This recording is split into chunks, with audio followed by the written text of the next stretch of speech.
ঘটনার দিন ভোরে ইকরার সাথে জাহির আলভির শেষ কথোপকথনটা কেমন ছিল জানেন? সেই দিনে সেই চ্যাটিং গুলো সামনে না এলে হয়তো কেউ বুঝতেই পারতো না এই মানুষটা ভেতরে ভেতরে কতটা নিষ্ঠুর, কতটা নির্দয় হয়ে উঠেছিল।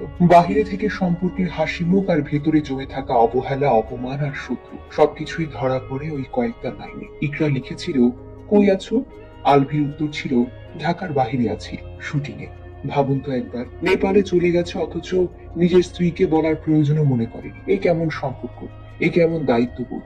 এরপর ইকরা জিজ্ঞেস করলো, সাথে কি ওই তিথিও গেছে? এই প্রশ্নেই যেন ক্ষিপ্ত হয়ে উঠলো আলভি। তার উত্তর, বুঝলাম না, তোমার তিথিকে নিয়ে এত সমস্যা কেন? কথার ভেতরেই ছিল রাগ আর বিরক্তি, অথচ ইকরার কণ্ঠে ছিল ভাঙা হৃদয়ের আরতি। সে লিখলো, তুমি ঘরে বউ বাচ্চা রেখে পরক্রিয়া করবে আর আমি ওর নাম নিলেই দোষ?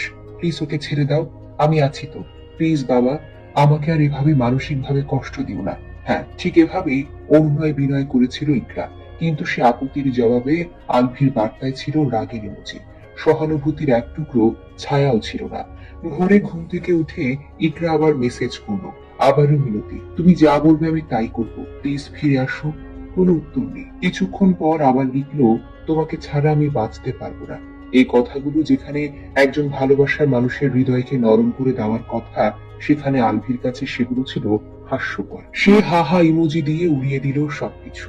শুধু তাই নয়, সে সরাসরি লিখে দিল, তোকে এখন আর আমার ভালো লাগে না, আমার ব্যবহারে বুঝিস না। এর সাথে ছিল অপমান, ছিল গালিগালাজ। এমনকি বলেছিল, তোকে খুব তাড়াতাড়ি আমি ডিভোর্স দিব, তোকে ডিভোর্স দিয়ে আমি তিথিকে বিয়ে করব। যখন ইকরা শেষবারের মতো মিনতি করে লিখলো, তোমাকে ছাড়া আমি আর বাঁচবো না, তখন আলভির উত্তর ছিল নির্মল, বাঁচতে না পারলে মইরা যা। এই কথাগুলোই ছিল শেষ আঘাত, শেষ ভরসাটুকু সেদিন ভেঙে গিয়েছিল। অভিমানে, অপমানে, অসহনীয় মানসিক যন্ত্রণায় ইকরা সত্যি চিরতরে চলে গেল। তার ভালোবাসার মূল্য দিতে পারল না আলভি।